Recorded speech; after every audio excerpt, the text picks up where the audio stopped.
ભારતીય ટેલિવિઝનના ઇતિહાસમાં જ્યારે પણ રામાયણનું નામ લેવાય છે ત્યારે આપણી નજર સામે એક જ ચહેરો આવે છે, માતા સીતાના પાત્રમાં દીપિકા શીખલિયા.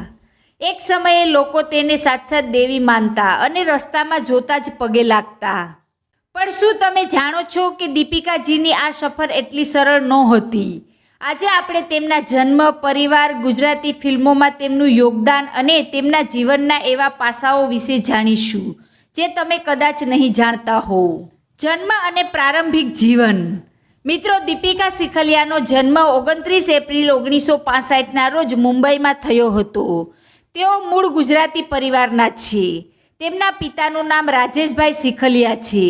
દીપિકાજીનું બાળપણ મુંબઈમાં જ વીત્યું અને ત્યાંથી જ તેમણે અભિનયના પાઠ શીખ્યા.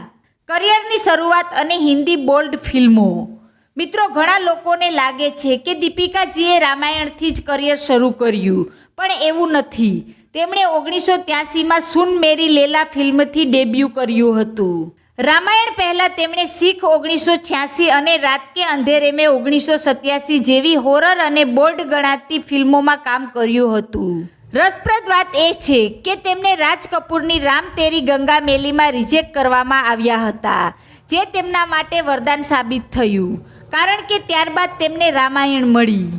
રામાયણ અને ઐતિહાસિક સફળતા. મિત્રો, 1987માં રામાનંદ સાગરની રામાયણ શરૂ થઈ અને દીપિકા શીખલિયા રાતોરાત દેશના ઘરે ઘરમાં પૂજાવા લાગ્યા. આ સિરિયલ દરમિયાન તેમની લોકપ્રિયતા એટલી હતી કે વડાપ્રધાન રાજીવ ગાંધીએ પણ તેમને ખાસ આમંત્રણ આપ્યું હતું. આ પછી તેમણે વિક્રમ વેતાલ, the sword of Tipu Sultan અને લવ કુશ જેવી સિરિયલમાં પણ કામ કર્યું. ગુજરાતી અને પ્રાદેશિક ફિલ્મો.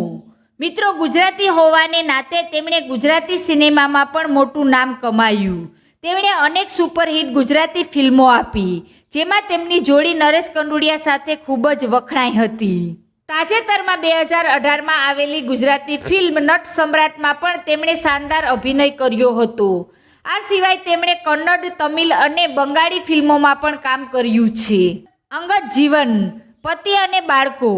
મિત્રો, દીપિકાજીના અંગત જીવનની વાત કરીએ તો 23 નવેમ્બર 1991ના રોજ તેમણે મુંબઈના જાણીતા બિઝનેસમેન હેમંત ટોપીવાલા સાથે લગ્ન કર્યા.